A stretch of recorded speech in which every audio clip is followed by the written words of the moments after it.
Hello guys, this is the model ESU here, back again in the layout.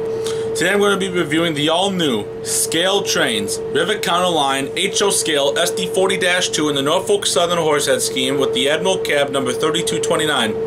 This version is equipped with the ESU Loksound version 4.0 decoder. Pricing for these River Counter models, DCC Ready right now for this first run is $139.99.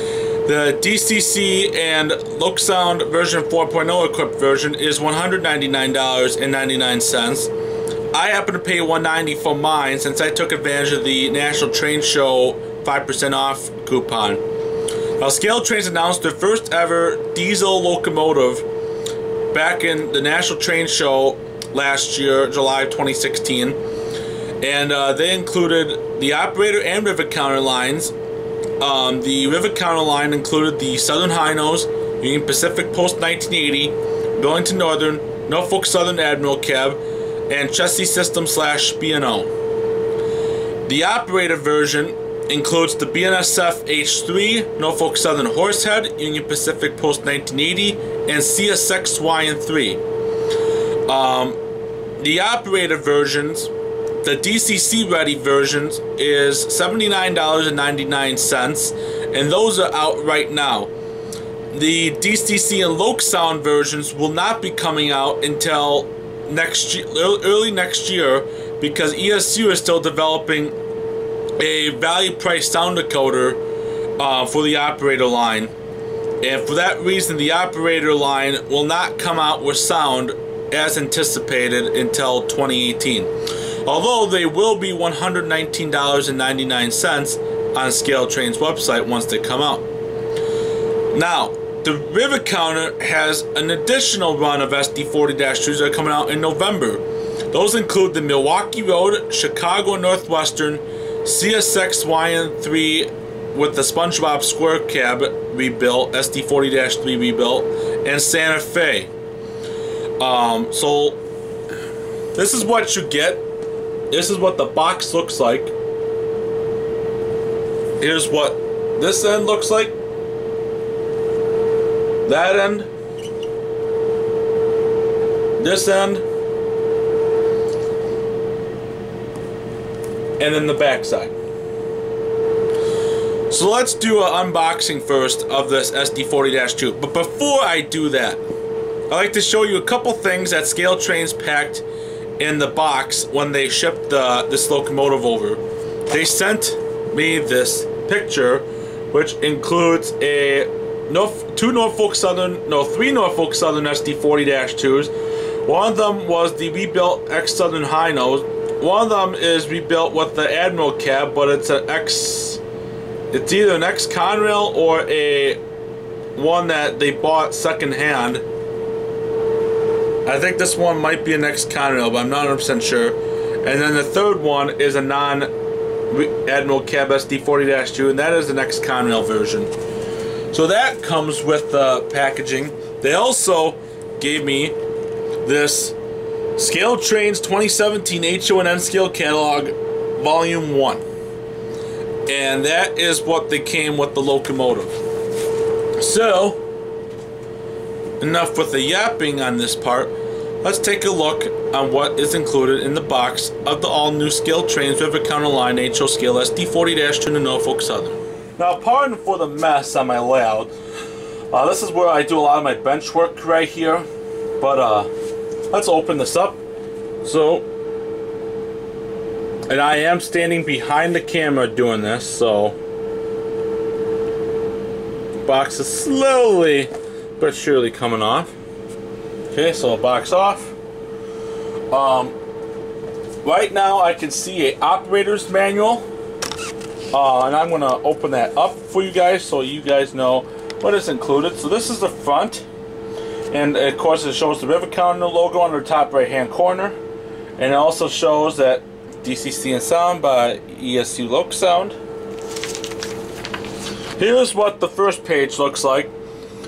This end includes maintenance, lubrication, how to remove shell, lubrication, handling, disassembly, cleaning, and then basic DCC/DC operations, the prototype model, and then startup cycle using F8. And then this end is the introduction, something new, DIP switches and decoders, and then the warranty on it as well. And then if you flip the pamphlet, now it's in 3. This end includes the headlight, class light, ditch lights, ESU power pack, which is included in this model, DCC function mapping, basic programming notes, CV8 resetting the decoder, CV48, which are the sound options and alternate horns and bells. On this end, if I can show this right, is the function button and sound slot chart, along with if you're using a Digitrax decoder like me. So so that, and then here's the end of it. Now I'm not gonna tell you everything about this operator's manual, but this is what the general gist of it. Now we can remove this, and ta-da! The Rivet Counter line SD40-2. I'm gonna open this up, set this out of the way.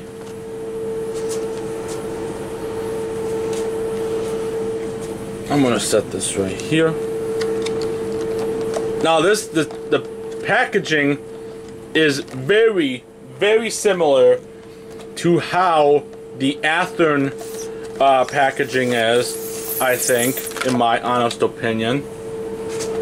Now, again, as probably most of you know, the founding 4 of scale trains all came from Athearn, which includes Shane, Mike, Paul, and Joe. And I'm going to be betting money right now that one of you guys is watching this video. If it is, it's probably Shane, most likely. But anyways, I'm going to...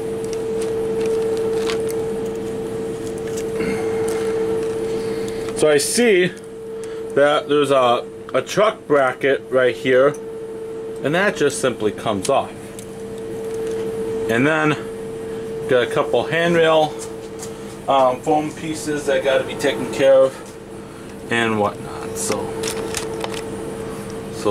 let me adjust my tripod very quickly. And then I got, I think, one more. And voila, the definitive SD40-2.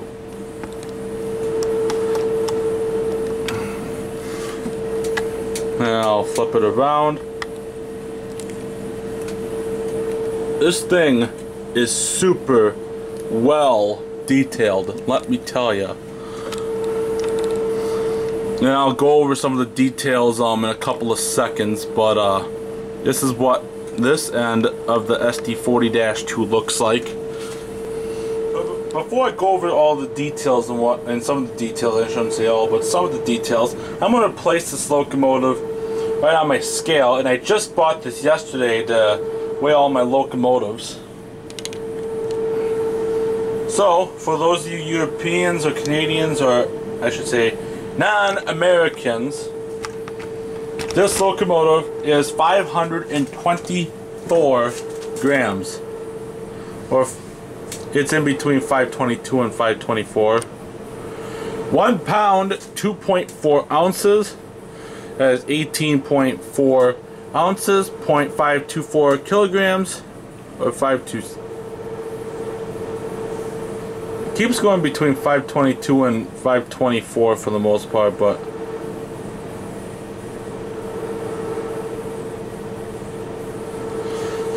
so yeah, it's about 1 pound, 2.4 ounces for the Americans, which is really good weight. I know my Intermountain ES44 AC is about 516 grams, and my Athearn Ready to Roll SD60 in the Canadian National, that is about 528, and my MTH Gevo is about 560 8 grams, and so is my Athearn Genesis BNSF SD60M.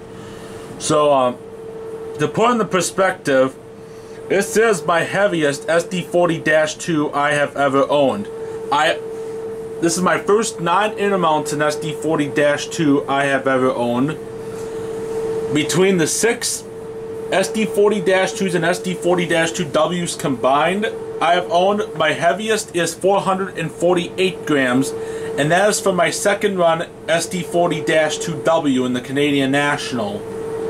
So that tells you that scale trains put in the time and effort to stick in as much weight as they can for maximum pulling power, which is really amazing on scale train's part. So now that we're here, let's do a rooftop detail. So as most of you know, the biggest spotting feature on this SD40-2 is the Admiral Cab. As you can tell, there's a couple of antennas on the top of the Admiral Cab. They also have a lot of good see-through fans and whatnot on the top of the SD40-2. They even have the turbocharger see-through as well, which is really good because I know a lot of manufacturers that do not have the turbocharger see-through. For example, I know Atlas does not have their turbochargers as see-through, and I'm not 100% sure about Athearn. It depends on the model, I think, but these are in fact see-through turbocharger. So that is the rooftop details. So let's start off with the front of the model. First thing I like to point out is they got the front ditch lights, which is obviously correct. It looks like there might be a little bit of a residue of like some glue right here, but it's not total. It won't be noticeable if this thing gets weathered, so it doesn't bother me as much. Since if it gets weathered, it doesn't mean anything. Then you got the snow plow, the ScaleTrains.com's own Type E knuckle coupler, along with the MU cables and MU hose, and I can't remember what this hose's name is called, but I think it has to do with the MU hose receptacle connector, whatever you want to call it. Not really huge on details as much, but this model has a lot of details. You got the couple of cut lever bars, the anti-climber, which the anti-climber looks really good. And then as you move up on top, the Admiral Cab once again. When Norfolk Southern creates its own Admiral Cab, well actually they don't create Curry Rails in Pennsylvania creates them. The nose is 100% custom made. The cab itself is 100% custom made. One thing I do like about scale trains that they did is, I don't know if you can see really well, but they do have cab interior inside the locomotive, and that is really awesome. I also like that they got the fonts on these numbers absolutely correct. That's something not every manufacturer stresses the focus on, is the correct fonts on the locomotive. Oh, I also forgot to point out the Nathan P5 on the locomotive. On top, when I was talking about the details on the locomotive. Let's go to the side. On the side, you got a lot of warning labels. Here's the brake. They got a lot of warning labels, and I know this camcorder is not going to focus in really well, but the Norfolk Southern looks really crisp. Like they have a bunch of warning labels that I'll say not a lot of manufacturers pay attention to warning labels, but let me tell you, Scale Trains pays attention to it because this just looks really, really good. They got nice windshield wipers. Sunshades look really good. Now, lighting isn't great, but let me pull up my... and yes, this is lighting from my iPhone, but they even have some brake details. A lot of... you can't really see the piping details much because of the camera angle, but they do even have the end of train device holder. That's what this yellow thing is right here.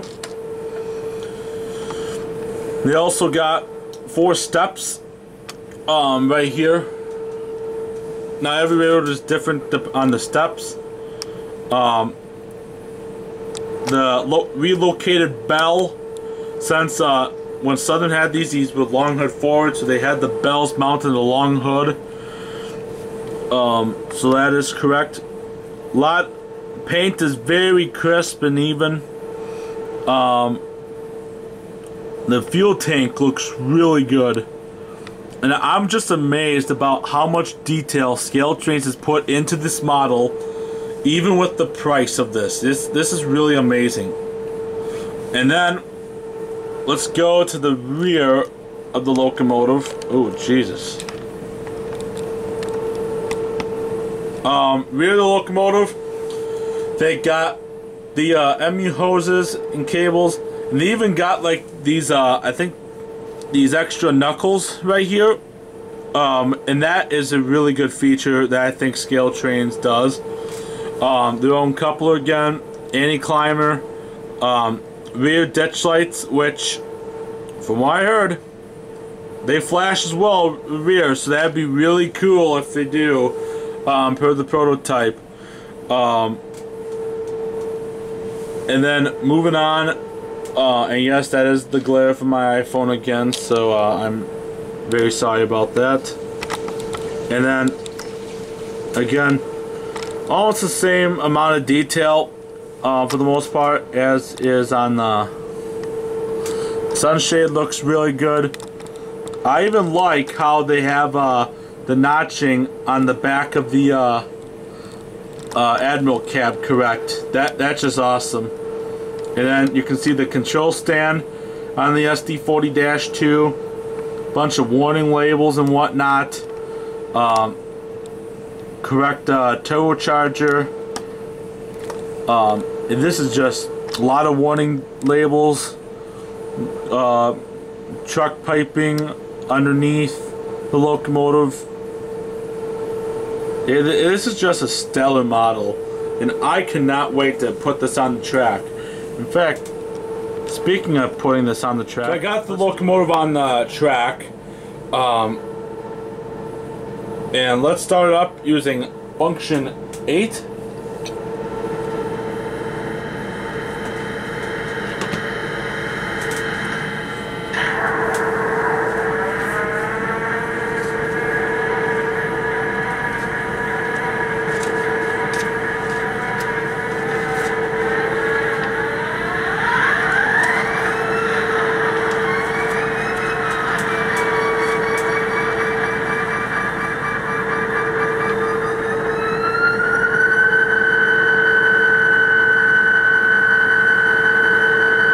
So that is the startup sequence. I don't know if you could tell on the camera, but the number boards lit up instantly when I fired this locomotive up.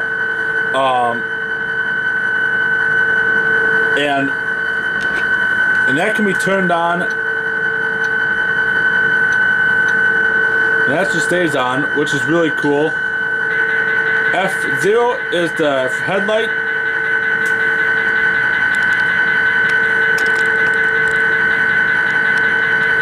So I'm just going to zoom in. Yeah, that is a really cool feature that the number boards are on when the locomotive is fired up. Now I'm going to zoom out. And then F6 is the ditch lights. Yep, ditch lights. F1 is the bell.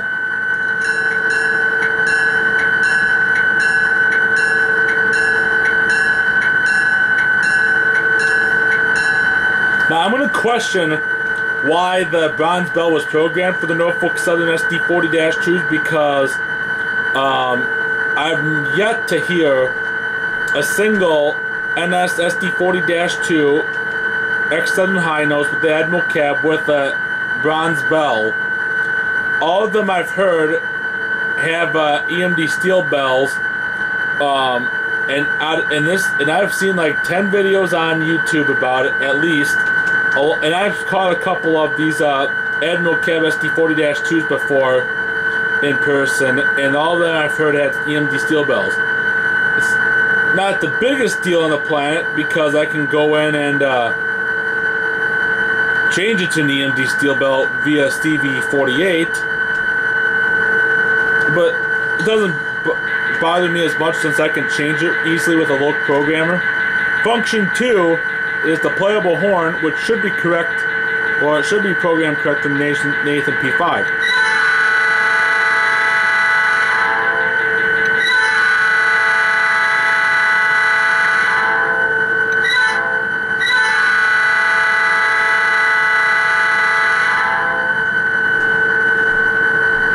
Alright, so now, couple of cut function 3.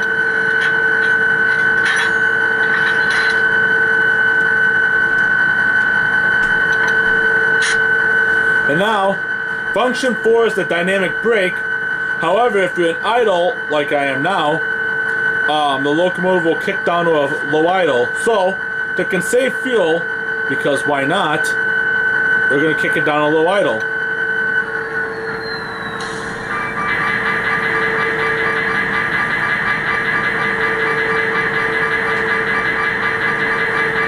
Function 5 is the class lights, but I don't think there are any class lights, so it doesn't matter. Like I said, function 6 is the ditch lights. Function 7, beacon, but we don't have a beacon, so it doesn't matter. Function 8 is the sound on and off in startup sequence. 9 is the drive hold feature. F10 is the independent brake. As most of you guys know, these locomotives are equipped with the new ESU Full Throttle feature that came out last year. So that is a really cool feature. F11 is the radiator fan.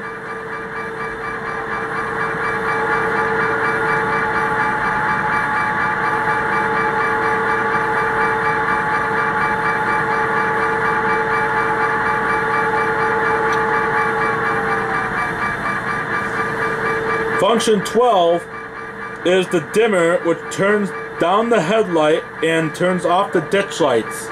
And that is correct for the prototypes. Most manufacturers don't have that down. However, Scale Trains paid attention, and so did ESU, and got that right. Function 13 is the slow spitter valve. Function 14 and 15 are not in use. 16 is the spinnerets shutdown. Function 17 is the brake set and release. 18 is the sanding valve. F19 is the short air let off, and F20 is the compressor. So let's disable F12, disable F4. I'm going to go in reverse. Just so I can back up and watch it go in reverse.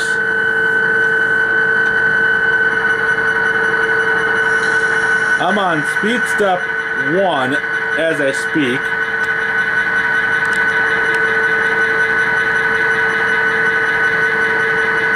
This is really nice and slow at speed step 1. Now I'm kicked up to 2, now 3.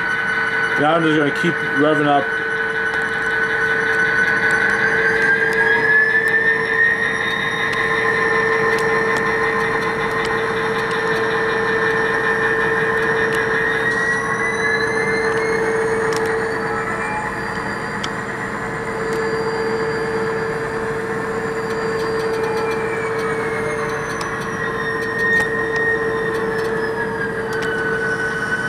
Now I'm going to go on forward.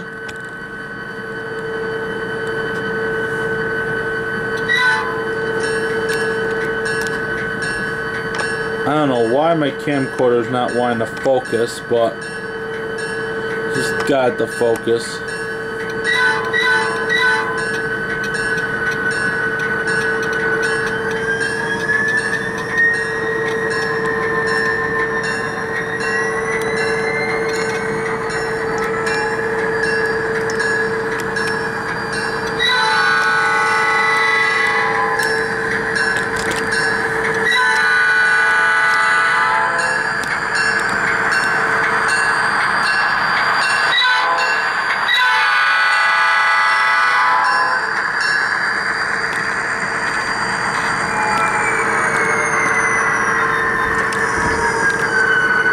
Now I'm stopped. Now I'm going to have this now in the reverse position. And now, when I blow the horn, they should flash.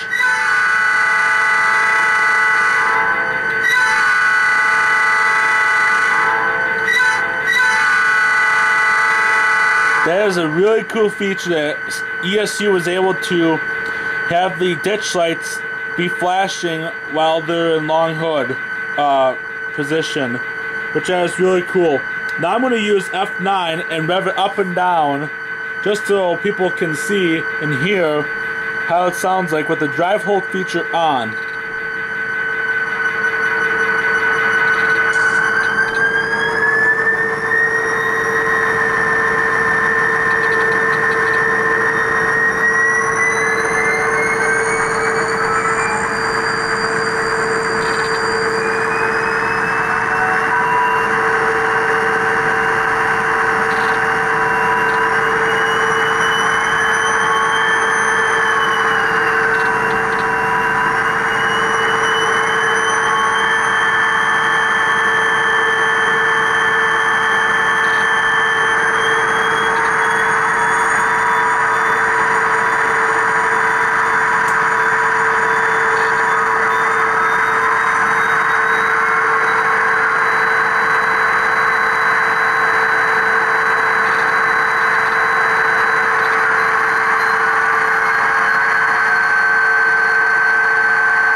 Alright, now I'm at the end of it.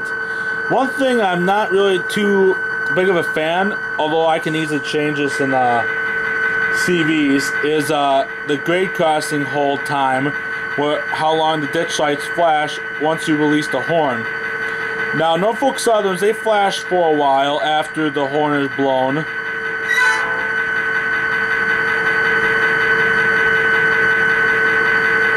Yeah, they don't stay on as long, but like I said, I can easily change that with a look programmer, so not that big of a deal. But I'm gonna shut off the ditch lights, shut off the headlight, and I'm gonna shut off the prime mover.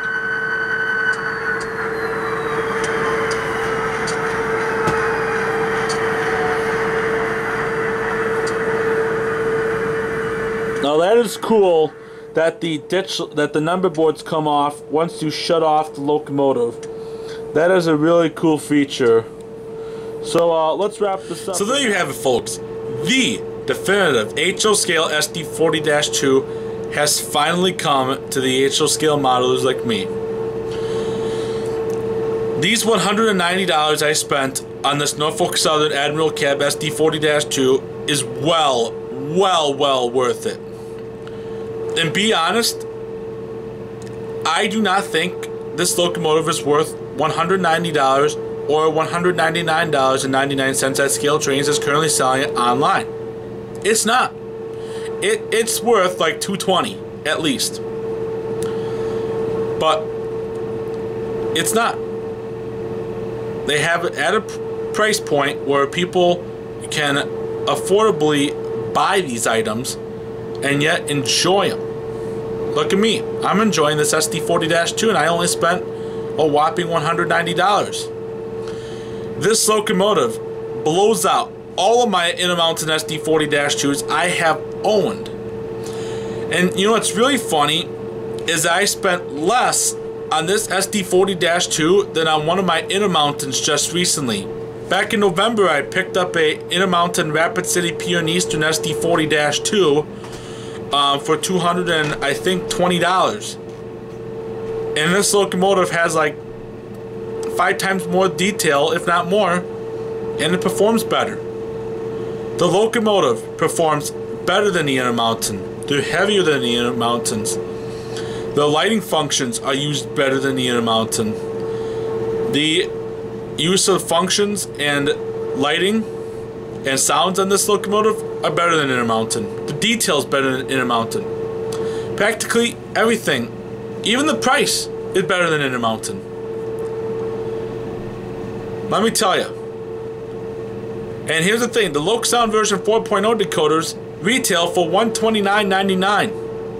And you can probably get them for, I think, $100 online at the best. And some of them even go for more.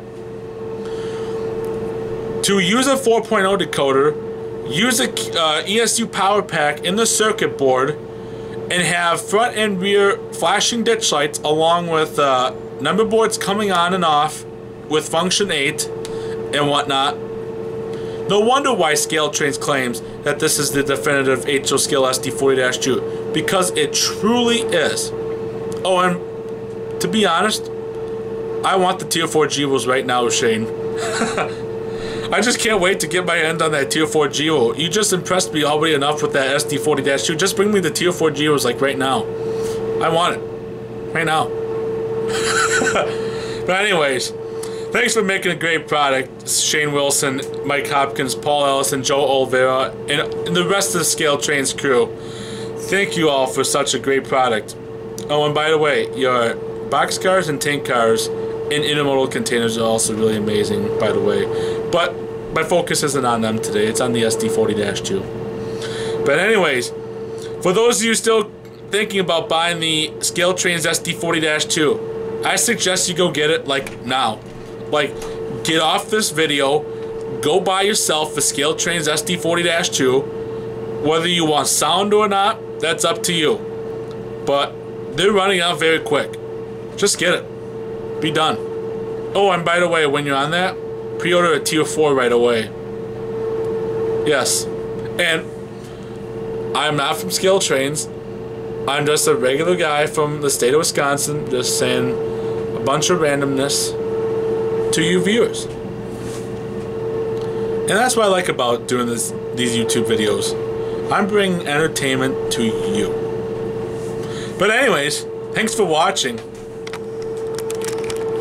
And this SD40-2 also wants to say goodbye with a little shave and a haircut.